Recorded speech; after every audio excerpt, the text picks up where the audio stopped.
নমস্কার বন্ধুরা, তোমাদের প্রত্যেককে স্বাগত। তো তোমরা যারা ডব্লিউবিপি এসআই এবং কলকাতা পুলিশ এবং রাজ্যের সমস্ত কম্পিটিটিভ পরীক্ষার জন্য প্রস্তুতি নিচ্ছ, তাদের জন্য ভীষণই হেল্পফুল আজকের এই ক্লাসটি, যেখানে কিন্তু তোমরা পেয়ে যাবে জিকের উপরে বাছাই করা গুরুত্বপূর্ণ প্রশ্ন। তো কথা না বাড়িয়ে শুরু করছি আজকের ক্লাস। তো তোমরা কিন্তু অবশ্যই প্রথম থেকে শেষ পর্যন্ত এই ক্লাসটি কিন্তু দেখবে।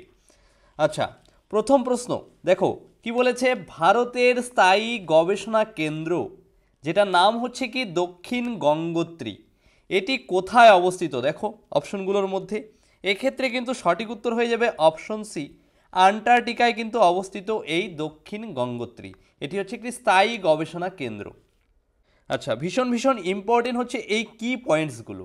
দেখো কি বলেছে, পশ্চিমবঙ্গের নদী গবেষণাগারটি কোথায় আছে? হরিণঘাটাতে রয়েছে পশ্চিমবঙ্গের। তারপরে দেখো মৃত্তিকা গবেষণা কেন্দ্র কোথায় রয়েছে ভারতের? দেহরাদুন, চণ্ডীগড়, কোটা, আগ্রা এবং যোধপুরে একাধিক জায়গায় রয়েছে। তবে দেখো অরণ্য গবেষণা কেন্দ্র কোথায় রয়েছে? উত্তরাখণ্ডের দেহরাদুনে। ক্যান্সার গবেষণা কেন্দ্র, ইম্পর্টেন্ট, ক্যান্সার গবেষণা কেন্দ্র কিন্তু রয়েছে মুম্বাইতে। তারপরে দেখো বৈজ্ঞানিক যন্ত্র গবেষণাগার কোথায় রয়েছে? চণ্ডীগড়ে রয়েছে। উচ্চতা বিষয়ক গবেষণাগার রয়েছে গুলমার্গে। এবং জাতীয় পুষ্টি গবেষণাগার, ইম্পর্টেন্ট তথ্য কিন্তু হায়দ্রাবাদে কিন্তু রয়েছে। আচ্ছা, পরবর্তী প্রশ্ন দেখো, মথুরা শিল্পকলা কোন সময়ে জনপ্রিয়তা অর্জন করেছে? আমরা অপশন দেখে অবশ্যই উত্তর করব। দেখো অপশনগুলোর মধ্যে বলেছে এখানে শুঙ্গ যুগে, সাতবাহন যুগে, শক যুগে না কুষাণ যুগে। সঠিক উত্তর কিন্তু এক্ষেত্রে হয়ে যাবে কুষাণ যুগে। কুষাণ যুগে কিন্তু মথুরা শিল্পকলা কিন্তু জনপ্রিয়তা অর্জন করেছিল। আচ্ছা দেখো কি পয়েন্টসগুলো ভীষণ ইম্পর্টেন্ট। তক্ষশিলা কোন ক্ষেত্র হিসাবে বিখ্যাত ছিল? তক্ষশিলা কিন্তু ভারতে গান্ধার শিল্প হিসাবে কিন্তু বিখ্যাত হয়ে রয়েছে। তবে দেখো মহাবলীপুরমের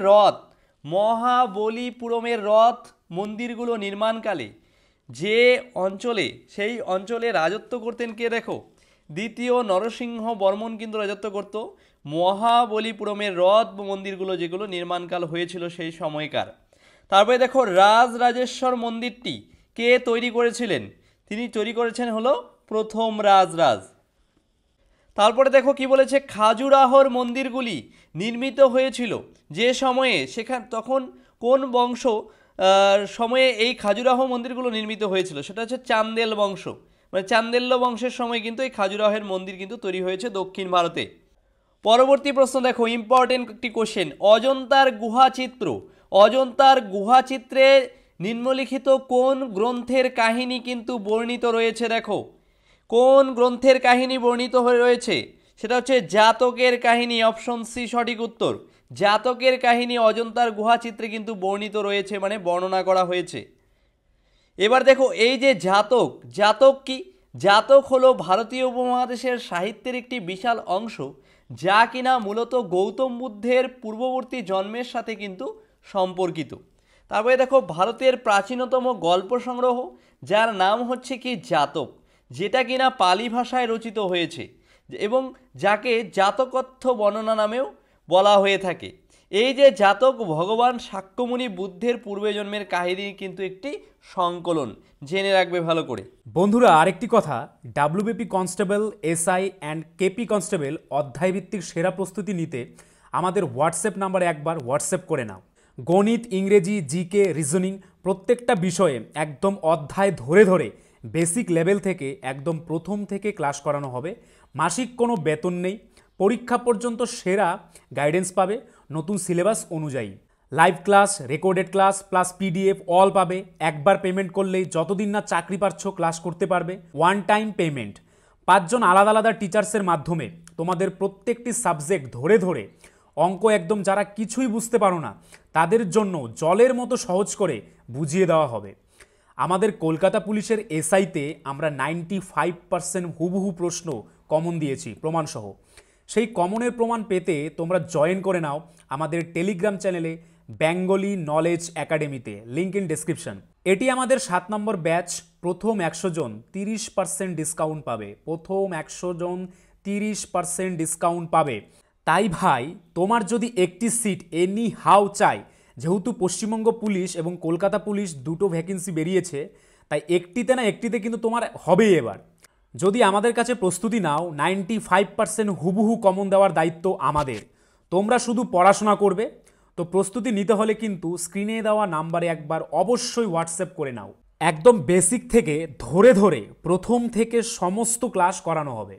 পরবর্তী প্রশ্ন দেখো, ইম্পর্টেন্ট একটি কোশ্চেন। কোন দেশের অর্থনীতির, ইকোনমিক্স থেকে কোশ্চেন, কোন দেশের অর্থনীতির উৎপাদনশীলতা যদি যথেষ্ট পরিমাণে কর্মসংস্থান সৃষ্টি করতে না পারে তাহলে সেই ধরনের বেকারত্বকে কি বলা হয়? আবারও বলছি, কোন দেশের অর্থনীতির উৎপাদনশীলতা যদি যথেষ্ট পরিমাণে কর্মসংস্থান সৃষ্টি না করতে পারে তাহলে সেই ধরনের বেকারত্বটাকে কি বলা হয়ে থাকে অর্থনীতির ভাষায়? সঠিক উত্তর হচ্ছে গঠন সংক্রান্ত বেকারত্ব। অপশন সি হচ্ছে সঠিক উত্তর। পরবর্তী প্রশ্ন দেখো, কোন রাজ্যটিতে বনভূমির পরিমাণ শতাংশের হিসাবে সব থেকে বেশি? এই জায়গাটা ভালো করে মনে রাখবে, এই যে শতাংশর হিসাবে বলেছে, যদি বলে মোটের উপর বনভূমি তাহলে কিন্তু উত্তর একটা হবে, শতাংশ হিসাবে যদি বলে থাকে তাহলে কিন্তু অন্যটা উত্তর পাবো। এক্ষেত্রে সঠিক উত্তর হচ্ছে মিজোরাম। শতাংশের বিচারে মানে মোট আয়তন যে রাজ্যটা রয়েছে সেই অনুযায়ী শতাংশ বা পার্সেন্টেজ অনুযায়ী কিন্তু বনভূমির পরিমাণ সব থেকে বেশি। আর যদি আয়তনের দিক থেকে দেখা হয় তাহলে কিন্তু মধ্যপ্রদেশে বনভূমির সংখ্যা সব থেকে বেশি কিন্তু রয়েছে। তাই প্রশ্ন বুঝে অবশ্যই আমরা কিন্তু উত্তর করব। এবার এই রিলেটেড কি পয়েন্টসগুলো কিন্তু ভীষণ ভীষণ ইম্পর্টেন্ট। দেখো কি বলেছে, শতাংশের ভিত্তিতে বনভূমি সর্বনিম্ন কোথায় আছে, মানে সব থেকে কম পরিমাণে রয়েছে কিন্তু হরিয়ানায়। তারপরে দেখো, নিম্নলিখিত কোন বায়োস্ফিয়ার রিজার্ভটি বিশ্বের প্রথম মিক্সড ওয়ার্ল্ড হেরিটেজ সাইট রূপে ঘোষিত হয়েছে? বায়োস্ফিয়ার রিজার্ভ এবং কি হিসেবে ঘোষিত হয়েছে? দেখো, মিক্সড ওয়ার্ল্ড হেরিটেজ সাইট, সেটা হচ্ছে কাঞ্চনজঙ্ঘা। তারপরে দেখো, সুন্দরবন পশ্চিমবঙ্গের কি বায়োস্ফিয়ার রিজার্ভ সুন্দরবন কত সালে ওয়ার্ল্ড হেরিটেজ সাইটের স্বীকৃতি পেয়েছে? এই তথ্যটি কিন্তু বহু পরীক্ষায় কিন্তু এসেছে। সঠিক উত্তর কিন্তু হয়ে যাবে 1987 সালে। পরবর্তী প্রশ্ন, রক্তে ক্যালসিয়ামের মাত্রা কমে গেলে কোন হরমোন খরিত হয়? সঠিক উত্তর হবে এখানে অপশন সি, প্যারাথরমোন হরমোন কিন্তু খরিত হয়ে থাকে। পরবর্তী প্রশ্ন দেখো, নেকটন। নেকটন কি? নেকটন হলো গিয়ে জলে নিমজ্জিতমান উদ্ভিদ। জলে নিমজ্জিত বা জলে অবস্থিত, জলের অভ্যন্তরে অবস্থিত উদ্ভিদদেরকে কিন্তু বলা হয়ে থাকে নেকটন। পরবর্তী প্রশ্ন ইম্পর্টেন্ট কিন্তু দেখো, হিন্দু প্যাট্রিয়ট। হিন্দু প্যাট্রিয়ট পত্রিকার সম্পাদক কে ছিলেন? হিন্দু প্যাট্রিয়ট পত্রিকার সম্পাদক হলো গিয়ে হরিশচন্দ্র মুখোপাধ্যায়। তিনি কিন্তু এই পত্রিকার সম্পাদক ছিলেন। এবার আরও কিছু পত্রিকায় রিলেটেড এবং তার সঙ্গে সালটাও আমরা জেনে রাখবো, পরীক্ষার জন্য কিন্তু ভীষণ ভীষণ ইম্পর্টেন্ট। দেখো, বেঙ্গল গেজেট পত্রিকা প্রকাশিত হয়েছে কত সালে? 1780 সালে। সম্পাদক দেখো জেমস অগাস্টাস হিকি কিন্তু। তারপরে দেখো, দিগদর্শন পত্রিকা 1818 সালে হয়েছে জন ক্লার্ক মার্শম্যানের নেতৃত্বে। সমাচার দর্পণ 1818 সালে হয়েছে, এটাও জন ক্লার্ক মার্শম্যানের নেতৃত্বে। বেঙ্গল গেজেট, বেঙ্গল গেজেট যেটা কিন্তু জেমস অগাস্টাস হিকি। দেখো এখানে বলছে বাঙ্গাল গেজেট 1818, তাহলে সেটা হবে গঙ্গা কিশোর ভট্টাচার্য। নামটা মনে রাখবে, বাঙ্গাল গেজেট আর আগেরটা ছিল বেঙ্গল গেজেট। তারপরে দেখো, সংবাদ কৌমুদী। সংবাদ কৌমুদী 1821 সালে প্রকাশিত হয়েছে রাজা রামমোহন রায়ের নেতৃত্বে। পার্থেনন পত্রিকা 1830 সালে কে করেছে? ডিরোজিও। সংবাদ প্রভাকর 1831 সালে ঈশ্বরচন্দ্র গুপ্ত। তত্ত্ববোধিনী পত্রিকা 1843 সালে অক্ষয় কুমার দত্ত। এই প্রত্যেকটি তথ্য কিন্তু আমাদের মনে রাখা কিন্তু অবশ্যই উচিত। পরবর্তী প্রশ্নে চলে যাব। দেখো কি বলেছে, অর্থ কমিশনের প্রদত্ত প্রত্যেকটি সুপারিশকে সংসদের উভয় কক্ষের সম্মুখে পেশ করতে দায়বদ্ধ থাকেন কে? অর্থ কমিশনের প্রদত্ত সুপারিশকে সংসদের উভয় কক্ষের সম্মুখে পেশ করতে দায়বদ্ধ থাকে কে? সেটা হয়ে যাবে অপশন সঠিক উত্তর, এক্ষেত্রে ভারতের রাষ্ট্রপতি। ভারতের রাষ্ট্রপতি কিন্তু দায়বদ্ধ থাকে অর্থ কমিশনকে সংসদের উভয় কক্ষের সম্মুখে পেশ করতে। এবার ইম্পর্টেন্ট তথ্য দেখো, সুপ্রিম কোর্টের প্রধান বিচারপতি বর্তমান কে রয়েছে? ধনঞ্জয় যশবন্ত চন্দ্রচূড় কিন্তু রয়েছে সুপ্রিম কোর্টের প্রধান বিচারপতি। তবে দেখো, বর্তমান ভারতের নৌসেনা প্রধান রয়েছে কে? অ্যাডমিরাল হরিকুমার। বায়ুসেনা প্রধান কে রয়েছে? দেখো বিবেকরাম চৌধুরী। সেনা প্রধান দেখো কে রয়েছে? মনোজ পাণ্ডে। রিজার্ভ ব্যাংকের গভর্নর পদে কে রয়েছে? দেখো শক্তিকান্ত দাস। এবং লোকসভার স্পিকার পদে কিন্তু রয়েছে ওম বিড়লা। ইলোরার কৈলাসনাথ মন্দির কোন বংশীয় রাজাদের কীর্তি? দেখো এক্ষেত্রে সঠিক উত্তর হয়ে যাবে অপশন বি, রাষ্ট্রকূট বংশ। রাষ্ট্রকূট বংশের রাজা প্রথম কৃষ্ণর আমলে কিন্তু এই ইলোরার কৈলাসনাথ মন্দির কিন্তু তৈরি হয়েছে এবং এটি কিন্তু শৈব মন্দির। 756 থেকে 773 এর মাঝামাঝি সময়ে কিন্তু এই মন্দিরটি তৈরি হয়েছে।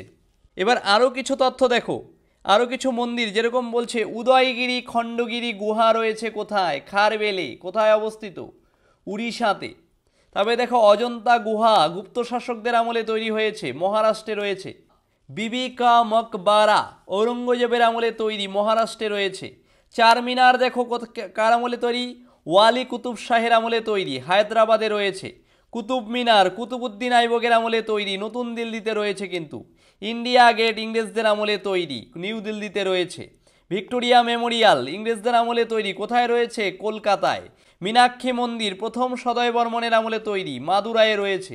প্রত্যেকটি তথ্য কিন্তু আমাদের এক্সাম ভিউ অফ পয়েন্টস থেকে কিন্তু ইম্পর্টেন্ট, প্রত্যেকটি তথ্য মনে রাখা আমাদের উচিত। পরবর্তী প্রশ্ন দেখো, শরীরের সবচেয়ে ছোট পেশির নাম কি? মানব শরীরের সবথেকে ছোট পেশির নাম হচ্ছে স্টেপোডিয়াস পেশি। সঠিক উত্তর স্টেপোডিয়াস পেশি।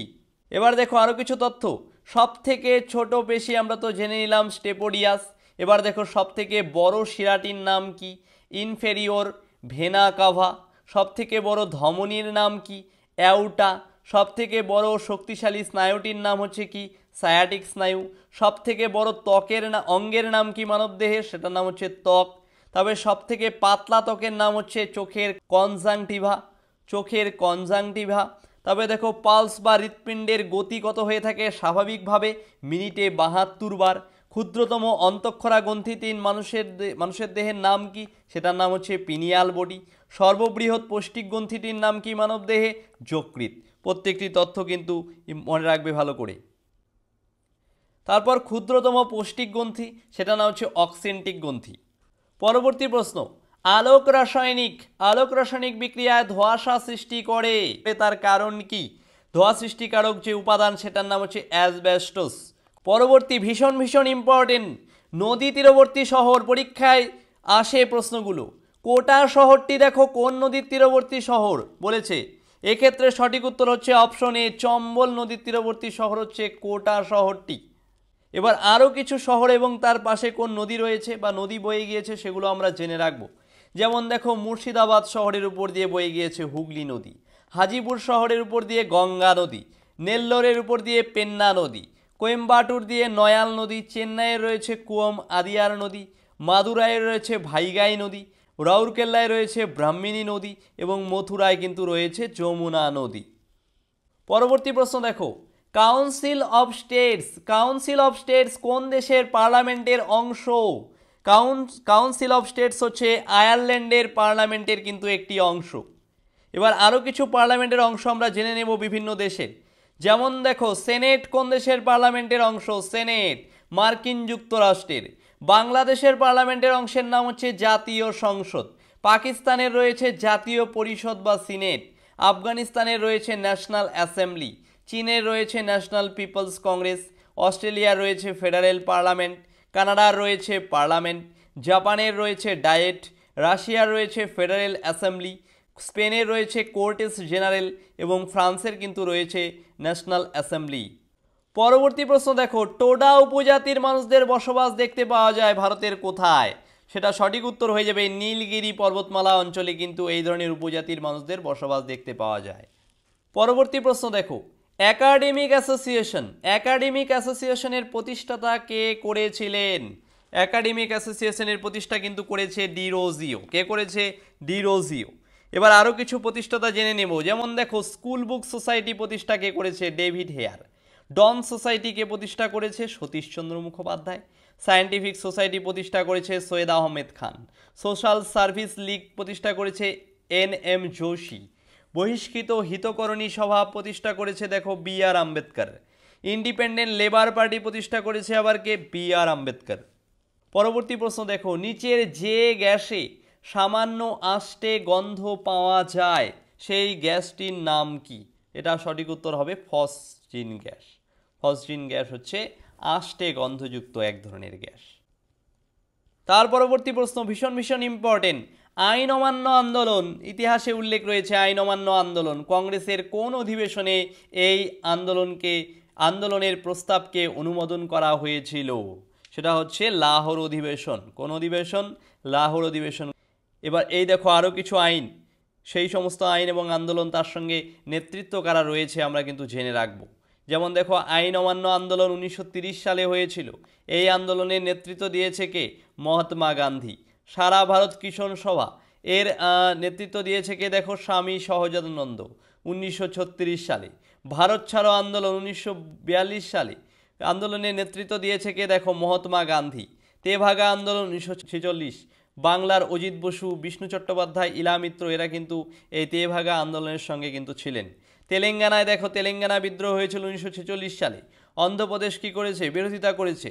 সেখানকার বিখ্যাত একজন মানুষ ছিলেন পি সুন্দরাইয়া, তার নেতৃত্বে কিন্তু এই আন্দোলন সংগঠিত হয়েছে। তারপরে খিলাফত আন্দোলন ইতিহাসে উল্লেখ পাওয়া যায় 1919 থেকে 22 সালে হয়ে থাকে, সারা ভারত জুড়ে কিন্তু এই আন্দোলন হয়ে থাকে।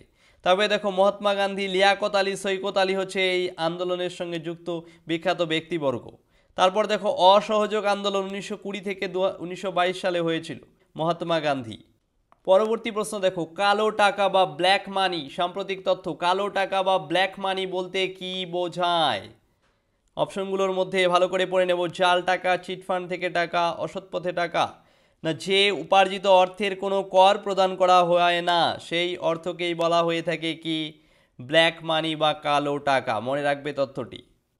পরবর্তী প্রশ্ন দেখো, রাজস্থানের মরু অঞ্চলে চলমান বালিয়াড়িগুলি কি নামে পরিচিত? রাজস্থানের মরু অঞ্চলের চলমান বালিয়াড়িগুলো যে নামে পরিচিত সেটার উত্তর হচ্ছে ধ্রিয়ান। রাজস্থানের মরু অঞ্চলের চলমান বালিয়াড়িগুলো যেগুলো কিন্তু ধ্রিয়ান নামে পরিচিত। যেমন দেখো এই যে ধ্রিয়ান আমরা একটু আগে জেনে নিলাম, রাজস্থানের থর মরুভূমি অঞ্চলে দেখতে পাওয়া যায় বালিয়াড়ি, ঠিক আছে, যেটাকে স্থানীয় ভাষায়, এই তথ্যটা মনে রাখবে, স্থানীয় ভাষায় এই ধ্রিয়ানকে কিন্তু আবার টিব্বা নামেও জানা হয়ে থাকে বা টিব্বা নামেও জানা যায়। তবে দেখো কয়াল কি? কয়াল হচ্ছে কেরালা রাজ্যের মালাবার উপকূলে ভূ আন্দোলনের দ্বারা বারবার উত্থান ও পতনের ফলে লবণাক্ত যে জলাভূমি বা উপহ্রদকে লক্ষ্য করা যায়, স্থানীয় ভাষায় সেই ধরনের জলাভূমি বা হ্রদকেই কিন্তু বলা হয়ে থাকে কি? কয়াল। পরবর্তী দেখো, ভারতের বৃহত্তম কয়ালটির নাম কি? ভারতের বৃহত্তম কয়ালটির নাম হচ্ছে ভেম্বানাথ কয়াল। কি নাম? ভেম্বানাথ কয়াল হচ্ছে ভারতের বৃহত্তম কয়ালের নাম। তারপরে দেখো দুন কি? দুন, দুন কথাটির অর্থ হচ্ছে দুই পর্বতের মাঝের নিচু জমি, যেটা কিন্তু শিবালিক এবং হিমালয়ের মাঝের সংকীর্ণ উপত্যকায় এই ধরনের দুন কিন্তু দেখতে পাওয়া যায়। তো এই ছিল তোমাদের জন্য আজকের এই ক্লাস। তো তোমরা যারা ব্যাচে অ্যাডমিশন নিতে যাও তারা কিন্তু আর দেরি না করে কিন্তু অতি অবশ্যই কিন্তু ব্যাচে অ্যাডমিশন নিয়ে নেবে। স্ক্রিনে দেওয়া নম্বরে কিন্তু একবার যোগাযোগ করে নেবে। পিডিএফ পেতে চাও তাহলে কিন্তু টেলিগ্রামে জয়েন করে নেবে। তার সঙ্গে বলছি, চ্যানেলে যদি কেউ নতুন হয়ে থাকো, ক্লাসগুলো যদি ভালো লেগে থাকে তাহলে কিন্তু অবশ্যই লাইক এবং সাবস্ক্রাইব করে রাখবে। প্রত্যেককে থ্যাংক ইউ। বন্ধুরা, আরেকটি কথা, WBP constable, SI and KP constable অধ্যায়ভিত্তিক সেরা প্রস্তুতি নিতে আমাদের হোয়াটসঅ্যাপ নাম্বারে একবার হোয়াটসঅ্যাপ করে নাও। গণিত, ইংরেজি, জিকে, রিজনিং প্রত্যেকটা বিষয়ে একদম অধ্যায় ধরে ধরে বেসিক লেভেল থেকে একদম প্রথম থেকে ক্লাস করানো হবে।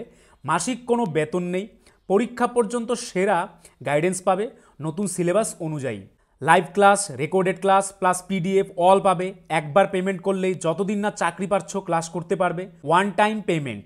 5 জন আলাদা আলাদা টিচার্সের মাধ্যমে তোমাদের প্রত্যেকটি সাবজেক্ট ধরে ধরে অঙ্ক একদম যারা কিছুই বুঝতে পারো না তাদের জন্য জলের মতো সহজ করে বুঝিয়ে দেওয়া হবে।